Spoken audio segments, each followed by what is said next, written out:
pissed off that I put the lights on today.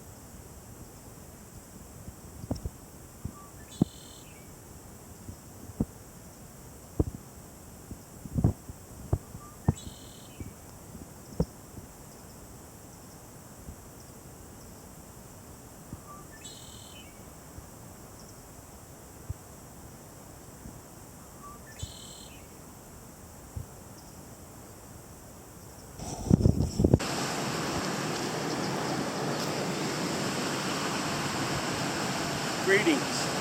Welcome back to Eagle Creek Springs, tributary of the Sol Duc River, mile 41. The Sol Duc River flows into the Wally River, part of the Wally River system, and then that flows into the Pacific Ocean at LaPush, Washington, along the Olympic coast. And this river is now under the investigation of NOAA. It's all the steelhead along the Olympic coast have been nominated to be put on the Endangered Species List. And so we're going through a period of where NOAA's out here looking around. That's good, probably. Going to change things for sure with all the government people, but it shouldn't affect me any. Unless they want to come and help. That'd be nice.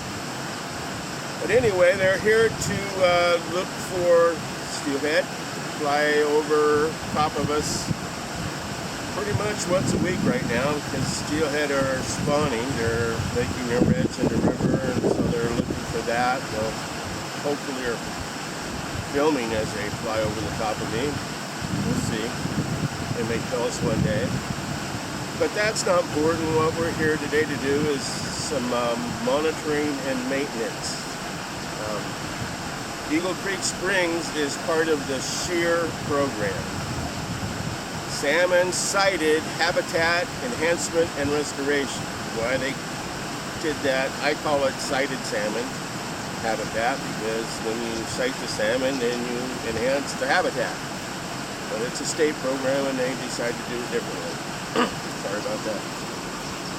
Okay, so what happened is there was 58 of these sites originally. 8 of them have washed out, mostly on the Hoh River. So we're down to 50, and probably 40 of those 50 need immediate repair. Okay, because they were abandoned by the state of Washington legislators. Didn't give the funding, quit funding the Department of Fish and Wildlife in 2003, at the end of 2003. No more money, no more state. They just walked away. So what they did is they gave the monitoring and maintenance to the Pacific Coast Salmon Coalition. We have all 50 of these sites. Stretches from Nia Bay all the way down the coast, into the Hoh River. I think there might be 1 or 2 in the Clearwater. Not sure about that, but I think so. But yeah, 50 sites, and we're trying to get 40 of them fixed. So we're seeking funding for that. Hopefully NOAA will help us out in that idea. And we're basically, in the meantime, we're doing the monitoring and the maintenance as volunteers. That's what we're going to do today. I'm going to clean out today. And yeah, one of the things I want to talk about is these lights that I got up. I just got 2 brand new ones. Going down the hill here. From Amazon.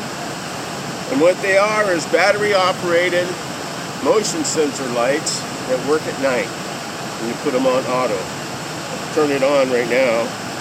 You see how bright that is. When you have it on auto, once it clears here, it'll only work when it gets dark, and then it comes on for 30 seconds. And that's kind of the secret. I tried motion sensor cameras to scare the beaver from working on the culvert at night, and it wasn't long enough duration of the light to scare them. I mean, they got used to it right away and didn't work. So I've gone to these, and they work really well in the winter time because it gets dark sooner. The problem I have is this time of year there's a lot of twilight, you know, and they come out around 5 and they'll work all night if you light them and plug up this culvert real quick. So I don't like letting them do that because it's a lot of work for me. So this saves huge man hours as far as labor is concerned, because I can cut out hours and hours of them working at night just by scaring them away with these lights. Works really well. I highly recommend them if you have a